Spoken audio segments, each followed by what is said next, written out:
Ottawa announced a vaccine travel passport in August. It's October, and we don't know when it will be out. What's your take, and what's the holdup? Well, this is something that we've been asking all along. We'd like to see one centralized proof of vaccine for all Canadians that they can use domestically and when they travel internationally. We have been talking to the provinces, and really are encouraged that the provinces are willing to come together to work with the federal government. The election kind of got in our way a little bit, so I'm hoping that it's full steam ahead from here on out. All right. Well, Beth, the Canadian border has been open to fully vaccinated travelers for a while now. What are you seeing? What are the travel plans like right now? They're still a little soft. There's a lot of hesitancy around traveling across the border because people are still a little uncertain about, what does that mean to be vaccinated? What does that mean to have testing back and forth across the border going each way? What happens if I go on vacation and test positive? Even though I'm fully vaccinated, how do I get back?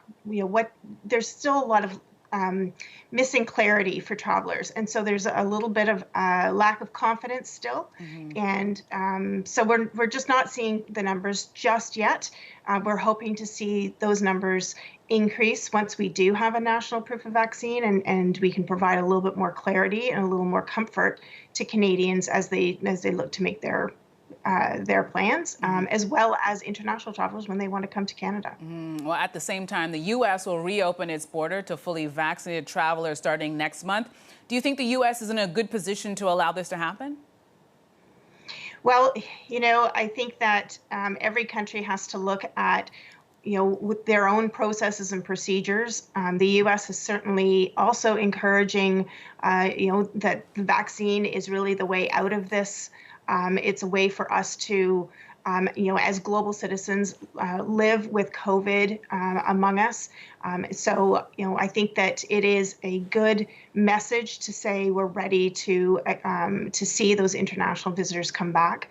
And certainly, I know that there are a lot of Canadians that are looking for that opportunity to go south, whether it's to reunite with family and friends, or to visit, a second residence that they have in the States. Yeah, and I'm just curious, what advice would you give somebody? Because a lot of people, of course, are itching to go on that vacation. And as you just mentioned, some people have already gone on many trips, but there are a lot of people I know personally who are still waiting. They're still a little bit nervous. What advice would you give someone who really just wants to get out of the country for a little bit? What should they do?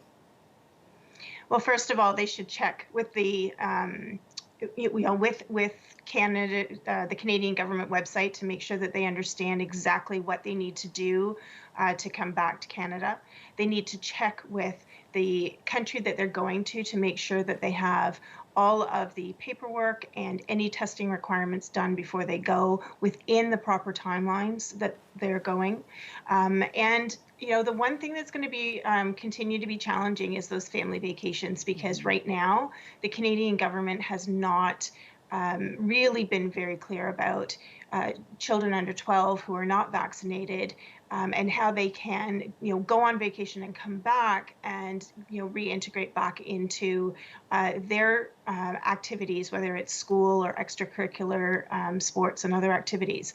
So, we've been recommending to government that they look at an amendment to that provision to allow children to come back, and if they've got a negative test, a negative PCR test on arrival, that they could then reintegrate with their, even just getting back to school.